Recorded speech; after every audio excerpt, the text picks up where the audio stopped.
what you said on paper.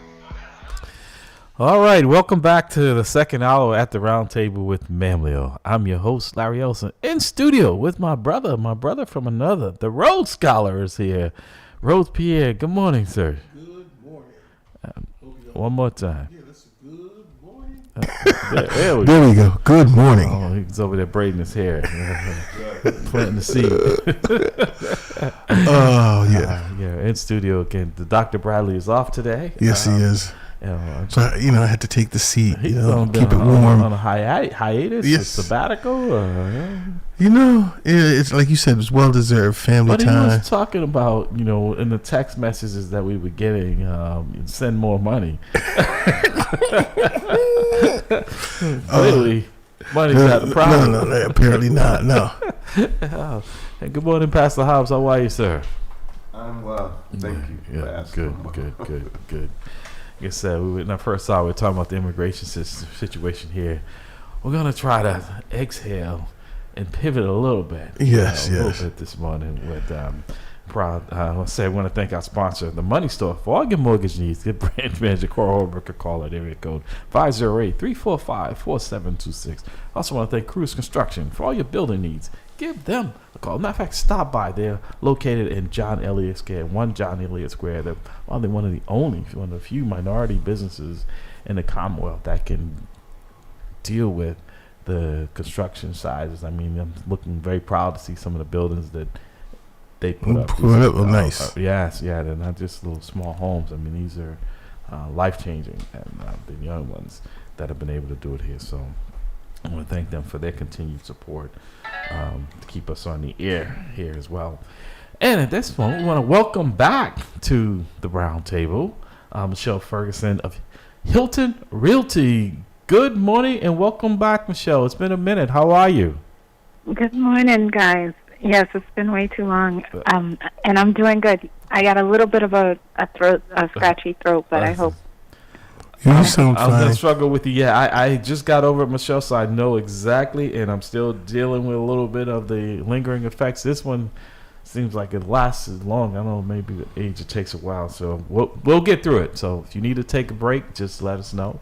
I'm locked and loaded, and I'm I've been fighting with bronchitis since I was a kid. So these wildfires aren't gonna knock me out. So there you go. She's a fighter. So folks, if you have any questions there about the real estate, there's a lot of uncertainty going on. Michelle's here to try to help you if she can to navigate through that. Like I said, it's Michelle Ferguson with Hilton Realty.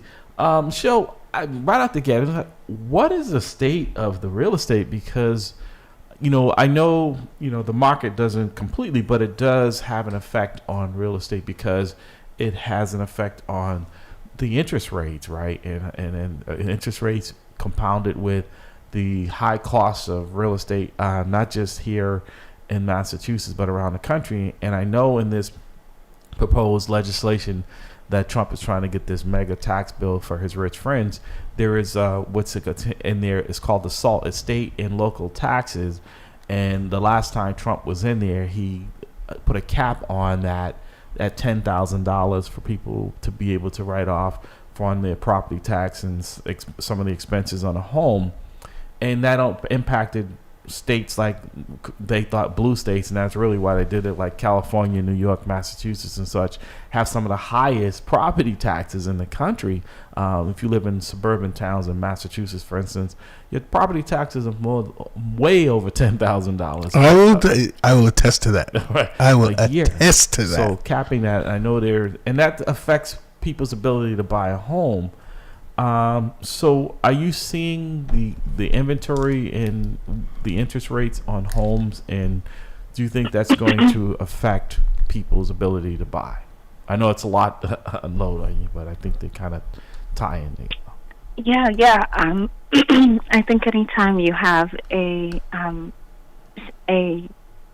real estate, like, let's look at the total picture. The way our state pays for all the luxuries that we have, the firefighters that are working, the police officers who protect us, the way they pay for all of that is through the property taxes. And Massachusetts does have one of the highest, because it's one of the most highly sought after cities to live in, similar to New York and California. So with him capping the amount that you can write off, he's basically saying, okay, you can write off up to this amount, and then you can't write off anymore because that's tax money that goes for, whatever the state needs to pay for. And then I think there are some businesses, some real estate companies who are doing very well right now. When it comes to the state of black-owned businesses, I think they took a heavy hit when President Trump came into office because a few of them were engaged in contracts or about to be engaged in contracts through the diversity and inclusion programs, and wiping out the workers for that program, or creating a system where it was cool to wipe out the workers for that program. It also took a lot of businesses with it. I know we lost about $300,000 worth of contracts last year. And I try to keep stuff like that quiet normally because, the minute you put it out there, people are like, okay, let me get some money. Right. Or you become a target. Yeah, exactly. But the good news is the bond bill passed in Massachusetts with very special considerations for lower income folks. The caveat is, without the contracts, how can we afford to engage in those opportunities? Well, so to that point, Michelle, I didn't interrupt you. Because you're talking the state of black-owned businesses. So it's almost like though it sets you up to fail, right? Because if you don't have someone like yourself who is in a better place than most, right? But if you don't have an infrastructure, right, and you say, okay, we're going to give you $300,000, we know that's not enough, but a lot of the assistance that people may have gotten before through the federal government, because anything that in DEI, people don't really fully understand what DEI. It is not a diversity program. It is not set up to just help black people. It is just saying that everyone should have access to this, right? So anything that looks like that under this previous administration, any funding has been stopped. Matter of fact, it has been removed, right? Anything that even has diversity in it. And I knew there was a military, someone's in there, and because it had nothing to do with diversity, it just had diversity, and they picked up on it, and they got rid of it, and they said, wait a minute, this has nothing to do with diversity. I'm saying that because like programs like T. Michaels, when he was talking about the People's Academy, right? Any type of funding from the federal level, and what most people don't understand is the federal government gets their money from the us, states, right? yes. So states like Massachusetts and California, right? In New York, blue states sends actually more money to Washington D.C. than they get red back. States, yes. And in red states like Mississippi, that family that lived down there, like I was listening to Benny Thompson, who's the congressman down there, and he was saying that for every dollar that his state sends down, they get back $3, right? For every dollar they send. So a lot of them complaining about these programs and how we're benefiting from that couldn't be any further from the truth. So go ahead. Sorry to interrupt. No, you go. No, I was going to say, how do we pivot from that? Because we know that the funding is no longer there. It wasn't really much there. Like I said, I think a lot of times it was set up for us to fail. Say, okay, we put all these programs, we put these equity programs, like you said, with the bond, but then trying to navigate through the process, first of all, it's filling out all of that paperwork. Most people, it's way above their pay grade. How does one navigate through this system? So it does take a very diligent heart to navigate through it. You're putting it being kind, but especially if you're like first generation going through it. Okay. But I do have to say they don't give us that money. Like you're probably going to work. You're going to work very hard for the money. They don't just give it to you. You got to go after those contracts. You got to spend sleepless nights, and you got to do the research and figure out, okay, the puzzle in order to even be considered. And then you got to win the contract on top of that. Right. So it's a lot, but it's not impossible. But I want to say the reason why a lot of black-owned businesses, like, we don't have the time and the resources to engage. But when you find the ones that do find their way through the labyrinth, Right. and get to the other side. I mean, those are some Teflon businesses. They are, but to that point, Michelle, like I said, it goes back. I go back to, it's almost like it's designed for us to fail, because they'll put these bids out there and they say, okay, you can bid on them, right? But you need, there's a generational wealth. I'll give you a quick example, right? The city of Boston put out a bid for flagmen for the city of Boston to compensate for details that police officers can't fill, right? And then there's a pecking order.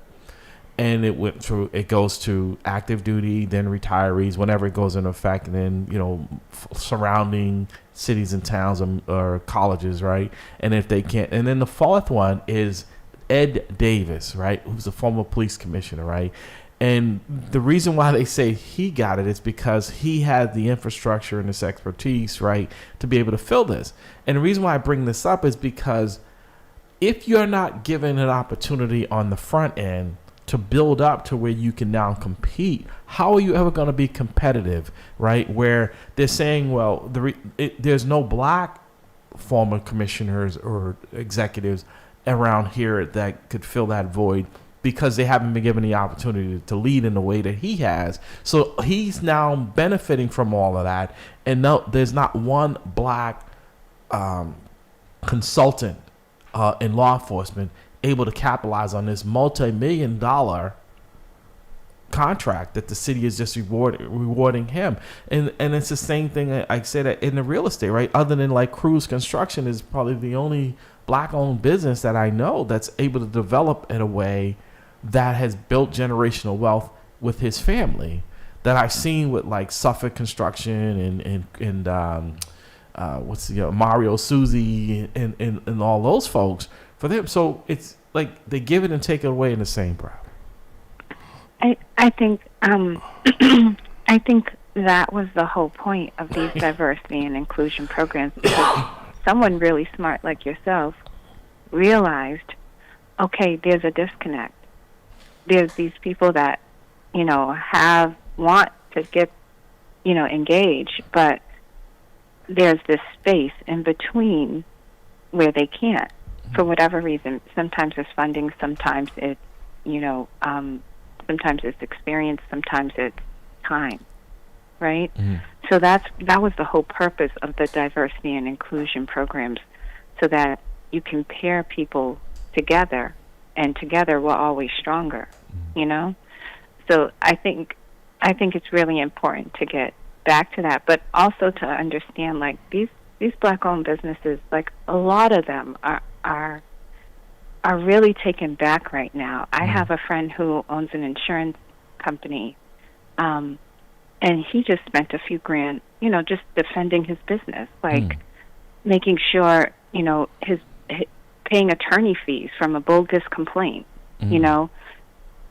When a business is going up against that kind of complaint, there's special attorneys and special fees they have to pay. So that alone is very, very expensive, Right. And in most cases, they're asked to, like, just forfeit your license. But a good attorney can protect them from that kind of situation. And that's what his attorney did. So, it all goes back, like, I think people need to, for a second, just take into consideration the position that a lot of these black-owned businesses are in, and all of the things they go through. Right. So, and for them to end the diversity and inclusion on that, it really put a lot of people in a compromised position. Right. But I think, Michelle, a lot of us don't understand the history. Rhodes and I were talking about Rhodes he's a master in business, right? That's what he does, finances. But if we go back at history, like Black Wall Street, there were a lot of black businesses that, if people hadn't come in, white folks particularly, and destroyed them in the way, and I mean literally and figuratively destroyed them, there would have been that generational wealth like they didn't want to have, and even like, intentional, even the infrastructure, right? I was listening the other day. It was a town in Clarkwood, Mississippi, in which the state intentionally, like they did in Tulsa, built the road around them so that folks wouldn't stop in there. And when they did that, it decimated their business, because now if you don't have an infrastructure where people are coming in to patronize and have access to you, or if I have to go out of my way, I'm not going to go 5 miles out and then turn around and come 10 miles to get back to you to get something, even as much as I like it. But if it's on the way and I can get off the ramp and be back on the ramp, back on the highway in 2 minutes, I'm more likely to stop. So all this has been designed, and now that we've identified it, and during the George Floyd era, when people were saying, finally admitting America where we've fallen short, we're going back. We now have an administration that says, nope, anything that tries to put parity in it, helping black businesses, we're not interested. A lot of companies that had committed to diversity and equity, they've shut down those departments. They've shut down their commitments, and we're back to square one. I think the problem isn't that people expect us as black business owners to stick up for the community. I think the problem is that people expect us to stick up for the community and not face opposition. Good point. Perfect example, and I hope it's okay for me to talk about this, but, Kamala, Vice President Harris just ran for president in the United States of America, right? Mm-hmm. She's the second black woman to do that. And Puff Daddy backed her campaign, right? I don't know if I'm supposed to say his name. No, right? that's fine. But that's fine. No. But I feel like when we stick together, it's wrong because we're punished for being too strong, right? Here you had a very successful black man backing a black female, right? Sticking up for a black female. And then, but when our men defend us, that's too strong, and you're punished for being too strong. But if they don't defend us, they're weak cowards, and they're punished for being cowards. So it's kind of like if you lawyer up, you're guilty. But if you don't lawyer up, you think you're smarter than everybody. It's like a double-edged sword either way. Right. You can't win. You can't win. You can't win. Go ahead, please. No, I said I want to grab this call because we have a caller on the line that wants to weigh in here. Good morning, caller. Welcome to the roundtable. Good morning. Yeah, I'd like to ask a question for the guest. Okay, go ahead. And my question is, if she can answer this question, and my question is, how come the politicians from both the local and state levels who keep using black people, and black people specifically, as their tool or agenda to make us feel like, okay, now we're getting ahead because now they can help us with the historically anti-black white supremacist race system that has been going on for a very long time in this country, and now they're acting like they're on our side, that they really want to be on the white side of history, where when I do the research and the history of it, it's the same old game. In other words, why as black people we keep getting bamboozled, like Malcolm X used to say, when it comes to these politicians? Well, I think before I'll let her answer, but I think that I was going to say I'm going to let you answer, but I think that I would phrase it in a different way than the way you did there, Dick. I would say, why is it that we keep allowing ourselves to be used by these politicians, right? Not allowing them to use us because they don't do it without our consent, right? So that's how I would phrase it. Why do we continue to allow ourselves to be used in that way? Go ahead, Michelle. I just think, listening to that. I appreciate you. No, I love it. So I think the number one thing when it comes to this issue is because we're pliable. Right? Mm-hmm. You decide. Like the other day, my boyfriend is always I'm a bit of a picky eater. You decide what people feed you. And for years, I'm trying not to throw no names out there, but there's been elections that we've had here in Boston, and we haven't even stuck together for that. Hello. We have one coming up, right? We all talk about what ails us, right? And things aren't working, but yet we either sit out or we just go along to get along, right? Instead of sending a strong message of what we want changed, right? And what we want change to look like, right? And we got to learn to stick together at some point. How long is it going to take us before we learn to stick together? We're stronger together than we are apart. We are. And to Michelle's point, I mean, I guess we were talking about that in the 7 o'clock hour. Is the division is what's killed us? You know, we look at each other and we size up. Oh, they must be this, they must be that, and we're all suffering in the same way. We just haven't figured out that, like Michelle said, we're stronger together. Divide and conquer, and that's what's the other side is saying. We don't care, and matter of fact, we'll even take on some pain and suffering if those other people will suffer more than we are, and don't realize that we're all going to suffer the same, black and white, because this isn't about poor black people and what they perceive immigrants. This is about poor people in general and people that don't look like them and don't have the wealth that they have, you know, and those are the ones who are suffering because.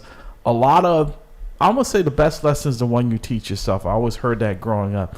Because if this bill passes, in a lot of these states that voted for these folks and thought it was going to only impact them are the ones who are going to be hurt the most. Because there is no, they don't have safety nets. They don't have the infrastructure. They don't have things set up. There's no hospitals in these rural places. They get, you know, there's one little doctor in the town, and he's taking care of these people probably at pretty much at cost because of Medicaid.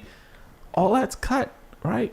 It's gonna people here are gonna be using the emergency room like as their primary care. But again, it comes down to what you were just saying. What we're saying is that we're not sticking together. We're still fighting with each other over scraps. Yeah. I want to get in with this one because, you know, when it comes to these, I think one thing about I didn't back either one of the presidential candidates 100%, right? Because I'll admit that because they both had things that they said that I couldn't relate to, right? With President Trump. It was like the racist rhetoric, right? If we as Americans are supposed to stick together, which we are, I need the racism to stop at some point. You know, if don't have me have your back on something and then turn around and treat me like I'm a second-hand citizen, right? So I do think it's important, especially right now, for Americans to stick together because it seems like all heck is breaking loose. But I couldn't get with the racism. Like, I know, you know, yesterday I had the honor of meeting a really cool lady. I know she's a Republican, but at the same time, her spirit alone, she got a fighter spirit, you know, and we as Americans, we got to stick together. But when it comes to these companies, like, we have to keep in mind, there's everything that makes money is a company, including the hospital. Right, it's a business, including the drug company. It's a business, right? Well, everybody. I know. They don't make any cures anymore. They don't make cures anymore. They make treatment. They keep you alive, and just to keep paying the money for the medication. Or it kills you, which is completely ridiculous. You why kill the client? If you kill the client will no longer be able to pay you. Right.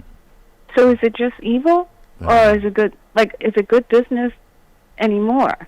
Yeah. You know, and I feel like President Trump is catching the heat for that because he, like, you know, let's look at the whole picture. Like, he needed the money for his campaign, and he left the door open for the drug companies, and then they came in and were like, oh, okay, we're going to change all the drugs so that they, you know, do whatever they please to people.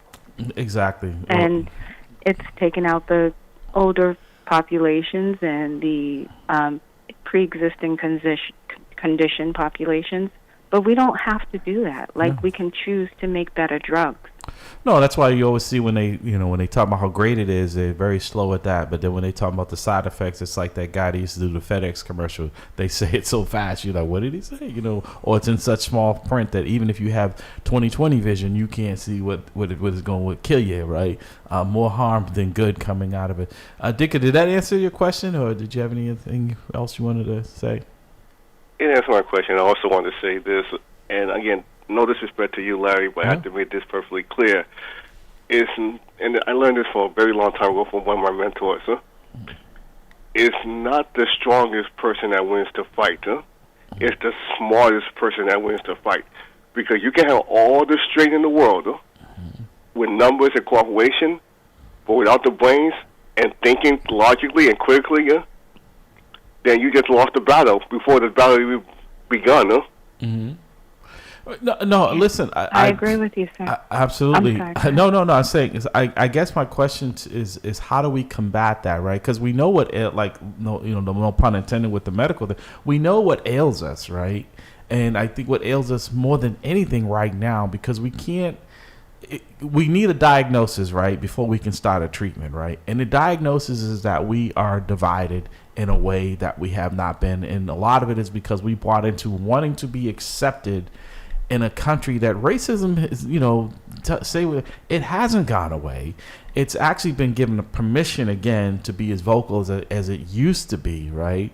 And people are buying into it. So, like I said, Donald Trump is the symptom. He is not the cause, right? Because this would not happen if people, knowing everything they knew, they still went in there and pulled the lever for Donald Trump to be president of the United States because they thought that these policies were only going to affect a certain population.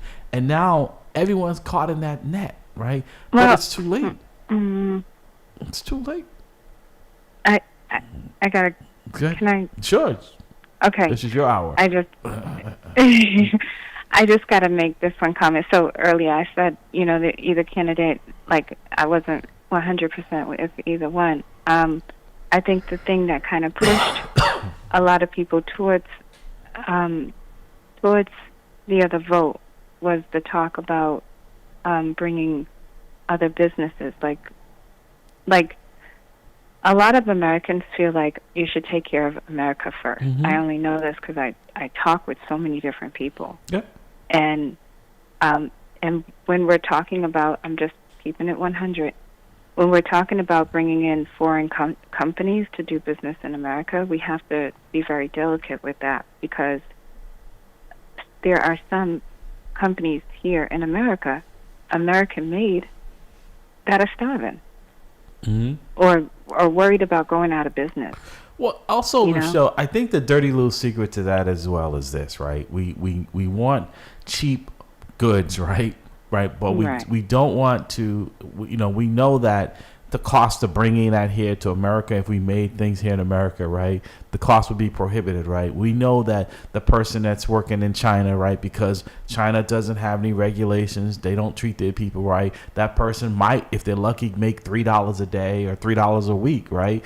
That same product here would cost, $100 more, right? And we don't want, so we look the other way. Right. So when we're talking about this, how realistic is, bringing companies and making things in America when we know that we've gotten used to that cheap price? Like you go into the dollar store now, it's $1.25, right? And the reason why it was $1 because if you walk in there, nothing in there is made in America.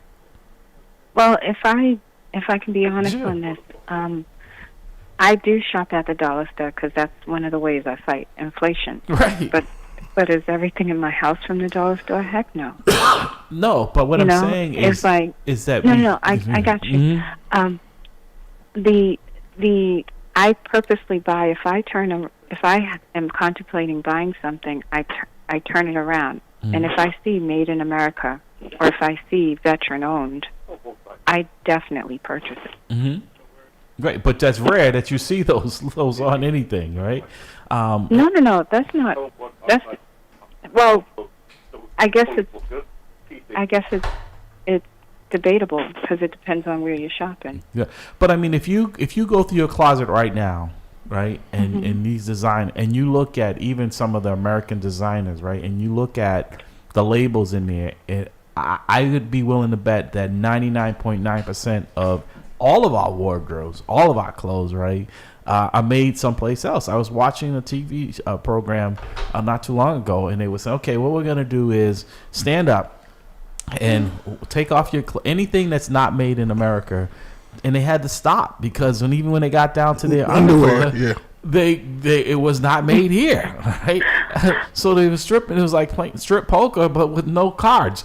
And that just went to show it was very powerful on people because people say, okay, well, maybe one piece of clothing or, like the sneakers. And that's why, when Trump was threatening with these tariffs, right, the real persons who are impacted is Americans, the consumers, because we're a consumer society. Exactly. We don't manufacture.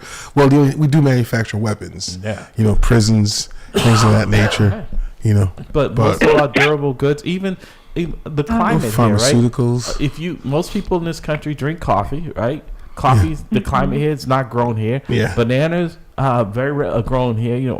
People think of Florida as oranges. Yeah, but Florida is not warm enough all year long. Where some climates are conducive to that. So, we've got to wait. So, Dicka, what are you doing before we let you go? What are you doing to unite the community, getting people together, having these type of conversations like we're having with Michelle, and educating people on, like you said, politicians are giving them the okie doke, but they seem to be okay with it. I just talk to as many people as I can. Mm-hmm. Like, as always. How are you doing that? Give me an example. I always talk to Team Michael, and we try to come up with a plan. You preach it to the choir there, but go ahead. We always try to come up with something to, see if we can get the community engaged because for far too long, and this is sad but true, that, like you said, they don't come out to vote or they just don't care. Yeah. Whichever one you take your pick. And then when something bad happens, then they cry like a bunch of babies. So I try to, first and foremost, educate the community by making them understand that your voice matters, but at the same time, making sure that holding the elected officials accountable, because they work for us, not the other way around. Because if we don't keep that in mind, then the same old problem is going to keep on occurring year in, year out. Doesn't matter who's in office, Republican or Democrat. Right. No, I totally agree. Thank you, sir. You always have a voice here. Appreciate you. Enjoy the rest of your day. So, Michelle, what's going on with Hilton Realty? I know, is this market, things calming down, or are people buying, people selling? Because I know myself, I've been a little hesitant because it's not just, you might be in a good position, let's say the buyer, but if you're buying a multifamily, right? And you're depending on the tenant to help offset that cost. But we don't know what their situation is going to be if you're a federal government or a federal government employee, or if they're working now, the state and the city at both, I believe. I know the state has put on a hiring freeze. So a lot of people are impacted, and your tenants don't usually tell you they've lost their job until you go to get the rent and they've been behind several months. Pastor Hobbs is laughing because he's like, yeah, that's true. So. Well, the wonderful thing about situations like that, number one, you're much better off if you're dealing with a professional, because as professionals, we are in the market all the time, and we know about the programs that can assist you. So if you're a landlord who, there are some, the second most wonderful thing is we live in the state of Massachusetts where there's already catch systems at play, waiting there. They've already thought about these types of situations. So there are definitely funds available for owners who get into that situation. But don't let that discourage you. Like, I feel like a lot of people are like, well, I don't want to buy because what if my tenant loses his job one day? And it's like, no, buy, because what if he doesn't lose his job one day? There's a lot of AI talk going around, and I just, I will use it. I am like 50 in, 50 out, because I will use AI to assist me, but I will not support a company that takes a person's job and uses AI. I'm not going to do business with a computer. So So you've just given out some. What additional would you say people who, like you said, are hesitant, don't fit? Because I was also looking and they were saying that, and I'm not sure if this is a space. I think it is that you operate in as well. Is that commercial? There's projecting commercial to be an abundance of commercial real estate going forward. That a lot of people are getting back into that space, and a lot of companies have, during COVID, have saw the benefit of not having their employees in there. They don't have the cost of operating this expensive space, and the productivity hasn't fallen. So they're projecting there to be a lot more commercial space in the future. There are a lot of the other thing, the flip side to that coin, right, which some companies are catching on to right now, is with everybody working at home, you're also making a huge compromise on synergy. On what? Because synergy. Okay. Contrary to what everybody believes, like our offices you don't have to treat each other like crap when you go to work. You can treat each other like family. You know, you don't have to like work your employees until they're tired to the bone. You can be considerate, and that way when you need them to go heavy in the paint, they go heavy in the paint. A few companies have figured this out, and they've actually become more productive than the companies that haven't. So they are pulling their workers back in. They are, trying to restructure around the 9 to 5 time frame with, special considerations made, like, flexible areas and other, maybe some people go in 4 days a week instead of 5, and maybe work a little later one day so they can get out a little earlier on another. So the commercial real estate business is still extremely healthy. It always will be because it's commercial. And it's extremely flexible real estate to have. When companies are really serious about their business, they realize that they need to own the commercial space that they occupy as opposed to leasing it, because of the situation you're left in as a lessor and a owner. Right, but I guess because I'm sure I see a lot of retail shutting down across the country, right?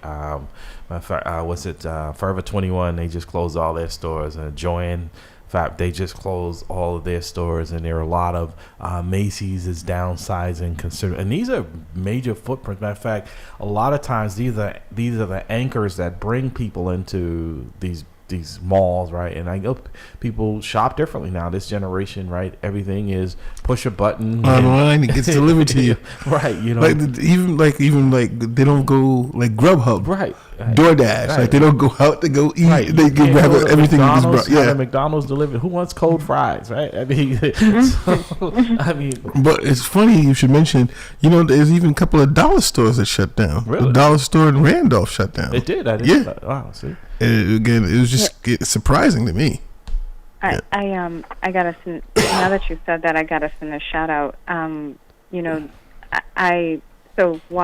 think people, especially in the summertime, like I feel like this summer's going to be really big for people realizing that we as human beings need to actually get out the house and do stuff. Like there's a smaller generation. Like one of the things I do when I take my little cousins out and my nephews, I take away their electronics from the rip, because what happens is their friends are calling 8 times with the electronics. Okay. They're not spending that family time. Yeah. So, and I think family time is very important, extremely important, and it shouldn't just happen at the funeral. It's interesting you say that, Michelle, right? Because yesterday, and this is rare. I mean, my daughters, we don't eat out a lot, but yesterday, I was like, you know what?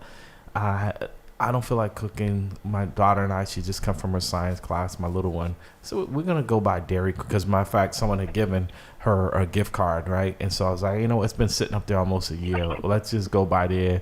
We'll get a burger, because we don't do and there was a young man there, and I could tell it was probably his grandmother, right? She was excited that she had got him, and she had him out for the day. And she goes, and I'm sitting there and I'm watching, because like I said, we have no electronics, and I'm talking to my daughter, but I can see him in front of me. And the whole time he's got his little Nintendo, and he is like, the grandmother's like, she might as well have been invisible, right? And she's trying to engage him just about and he had no interest in anything except that. And I was just like, because when you just said what you said, I was like, wow. I mean, the whole time, nothing. He had nothing for her. And I remember growing up, I love that time with being able to talk to my grandma. He was like I said, put that food. He was just, I can relate because I have a nephew, and it's like I go and I'll be in the living room with him, but he's just playing the game. So I'll have the conversation with him, but he's just focused on the game, talking. He'll like answer the question or whatever. But I feel like I'm bothering him. That's it. I feel like he was like, he want to say, Grandma, would you just leave? I got my food, and that's all I need from you. I know the feeling, and I see it, and it's funny to me too. I remember being a teenager, always wanting to get that license to get out, to get the freedom. Right. Like most of these days, they're like, no, I'll Uber, I'll Lyft. Right. And if you do see 4 or 5 teenagers in a car, do you understand that they're not engaged with each other? No. They're all each on their own phone, inside the car. I can relate to this whole nephew. I have 3 nephews, one here in Boston, 2 in another state. And if I would have tried to, just to your point, if I would have tried to been at the table with my grandmother and not paid her attention. Oh, right. Right. That's what I'm saying. Let's just say it wouldn't have been a good situation. No, but now that's what I'm saying is that I don't know how we course correct, if we can, because this is the era they're growing up in, right? And like in my neighborhood, all of the parents got together early on and said, hey, no cell phones for kids until they're 16, and then even at 16 they're going to evaluate it. And that has worked tremendously because none of the kids, the little kids, they don't have phones. Good. And they don't miss it. They're all out playing. They're doing, and I'm like, wow, but it takes that village. Yeah, it really does. If every other kid had a phone, then the pressure would be on you to be. Oh, you're the only outlet. Yeah. Go ahead. I had a few of my family not too long ago, and one of the benefits is we have to get back to. It's great for us to embrace technology, except for when technology starts to take over time. Yeah. Family time is very, very important. You can't get that time back. No. If you don't go to, if your daughter has a graduation or someone's getting married and you don't go, you don't get to go back in time and go. I don't know, Michelle. Some of my family, they've done it 3 or 4 times, so they do a do-over on the marriage thing. I'm like, okay, here we go again. No, that's the way.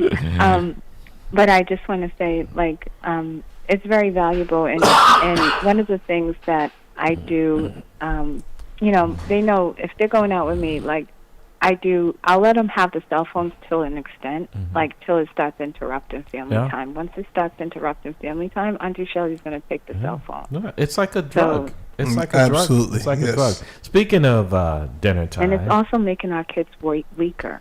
Well, yes. If you do the studies, yes. the kids on the farm have the strongest immune systems, right. the strongest, everything on these kids is stronger because they're out in the fields playing. But also, I think they lack the social skills that they need, right, to be able to communicate, because you don't really have any empathy for a phone, right, where if you're talking to someone and they're telling you about their feelings or what they're going through, right, you can relate better than if somebody's sending you a text about, how bad their day was or something they're going through. You can either ignore it or you can just kind of, okay.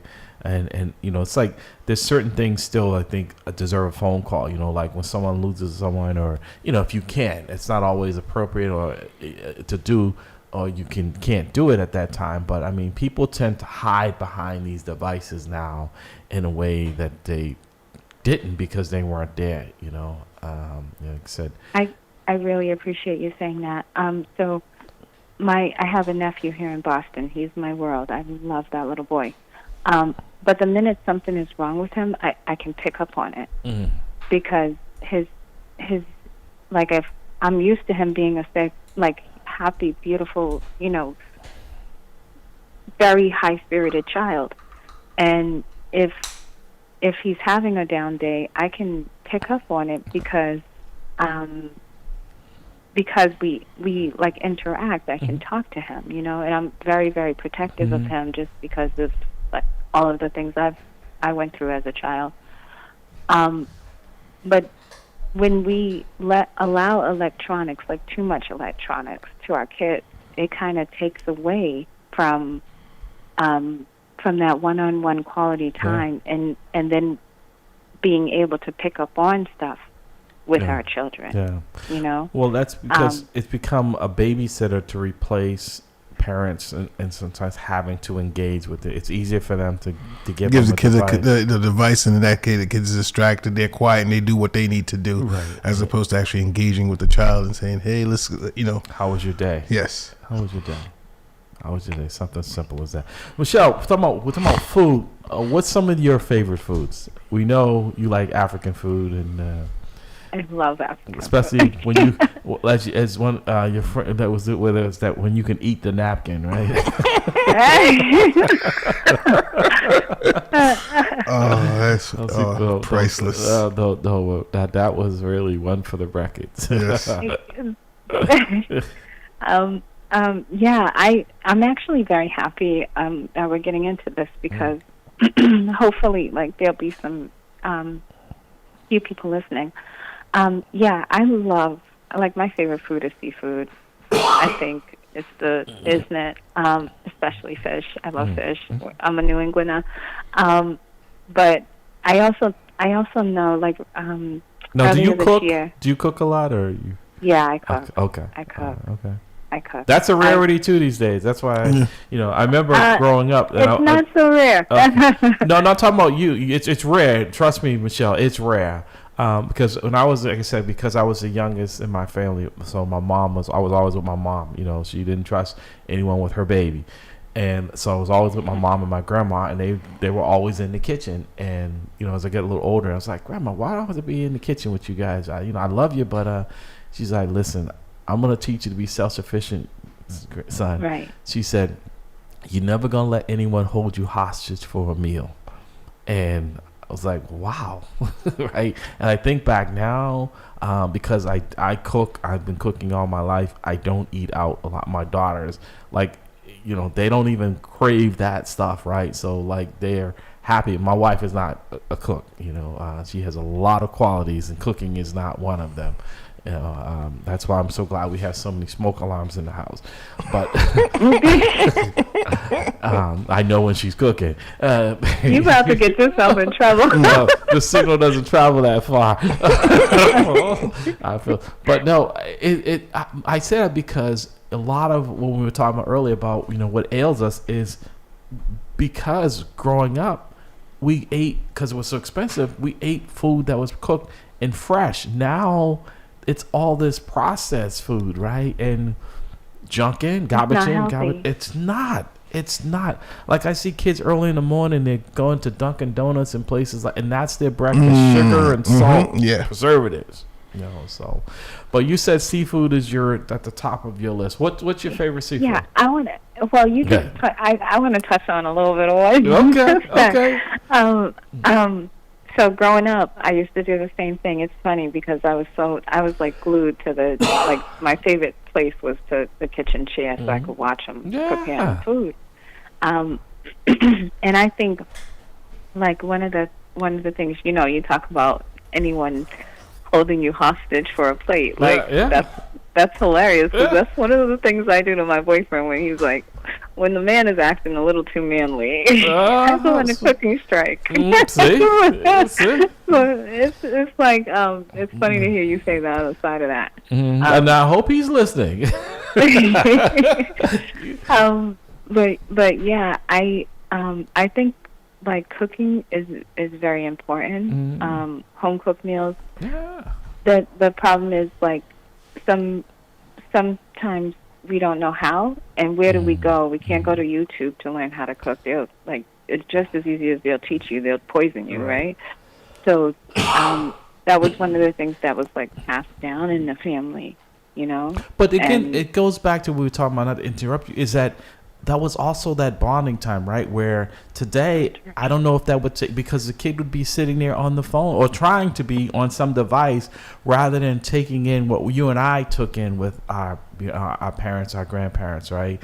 That would not be the same today. And I probably, if I was young today, I probably would be in conflict with, okay, I can just YouTube this, you know? Do I really have to listen? Or, but you learned a lot, and I think we're losing out because we don't have that human contact. Yeah, I think there's definitely has to be a balance. I think, you know, these computers are very helpful in a lot of cases. Like, I've seen my cousins do magnificent things with them that are time-saving and effective. But also, we definitely need to focus on that quality time. You know, there's nothing that can replace it, and it's important to do it. As you said, we won't get it back, right? You know, we grow. Michelle, is there anything we didn't cover? We got about 4 minutes here. Anything we didn't cover? I know your voice is a little scratchy this morning. Mine is as well. So I don't know if you. I know you had a song in there somewhere, but maybe. I don't think them. We'll do that for next time. We'll save that for next time. But Rhodes is, you know, he's a good cook from what he says, right? Okay. No, I'm a good connoisseur of good cooks. Good connoisseur, okay. So you can. No, I mean, like I can start. I can boil some water, you know, but. Is this the frog analogy? That's the start. It is. What goes in the water? You know, I can throw some potatoes and eggs in that water, maybe some plantains or whatever. No, see, both of my daughters, as a matter of fact, you know, it's like we grew up. My sister, right? I mean, they got so excited because she brought them aprons with, and she had their names put, because they're in the kitchen with me cooking all the time. They're going through my grandma and my mom's recipes, and my oldest one, she is like mastered a lot, and she. Really, like, she made my youngest just turned 5. She made her birthday cake last week. Oh, nice! And it was a 7-layer with the different colors. Now the kitchen was a disaster, but the cake was. I felt so proud because I'm like, she's taking an interest in it, right? And that means that they're eating better and healthier. So right? I didn't get a slice of cake. Nah, that is amazing. And so we're gonna start the garden today. Yeah. There is one last thing I wanted to say, just to kind of in closing, because we spoke about so much wonderful material during this interview. But I did want to reiterate, like, how important it is for us as a Black community to stick together. I couldn't agree more. Yeah, because I think that's huge. I think that's the major. How do we get back on that track, Michelle? That's a very good, because, you know, Ditka was talking about it, and we hear it quite a bit. And I always pose to people, how do we start? I know this is a start, but how do we continue, I guess, because we started, but I told them, like, the George Floyd, I said, you know, I was saying to people, that's going to be a moment, not a movement. And I was right. So, one of the things I'm going to say the opposite. I'm going to say it is going to be a movement. Okay. One of the things, the major thing that stands out to me is, like, you know, I tell people what I engage in, right? And right now, like, we have an opportunity. Like, there's I feel like it's very important to protect people. Like, I grew up in the generation, if you can't say nothing good, don't say anything at all. My grandmother used to always say that. Oh man, those sayings, right? And right now, I feel like one of our leaders is under attack, right? I feel like everybody who supported Kamala Harris got engaged. And a lot of people were attacked after that. And I feel like it's important for people to realize what the full circle, the full story is. Yeah. You know, because if you look at the full story, there's, you know, we know there's been issues in our community, and we just, like, sometimes ignore them. Like, we know there's an issue in our community of, you know, people who've gone through certain abuse when they were younger. Yeah. You know, and that abuser, like, I'm saying the wrong thing. No. That person normally turns into, like, one of two people. Either they turn into, like, they might distribute some of that abuse that they endured themselves back to people. Yeah. Or they turn into the person who's like, this happened to me, it's never going to happen to anyone else. Exactly. Michelle, we've got to leave it there. Hold that thought. We have to bring you back again. Michelle Ferguson from Hilton Realty, thank you, my sister. And I will be in touch soon so we can continue this dialogue. Folks, you've been listening to the Round Table. We've got to go. We're past the time. Well, hopefully we'll be back next week. Absolutely. But I just realized I'm also an excellent steamer. All right. When it comes to seafood. You ain't gotta lie to me to sell me a track. You ain't gotta rock fake jewels or walk around strap. I respect artists getting money, but love them for spitting crack. And the fact that one track can move a family out the trap. It's a dream for us lost souls brought up in the mix. I'm motivated by the artists coming out in my midst. And the artists that paved the way when I didn't exist. Music's a skyscraper, I'm just trying to add a couple bricks. This is for the dreamers. They say I am a dreamer. Cause I still believe that anything is possible as long as you work hard. Hustle real hard, hustle real hard. Hustle real hard, hustle so if I never see ya, never get the chance to meet ya. No, I came up from the bottom, always rooting for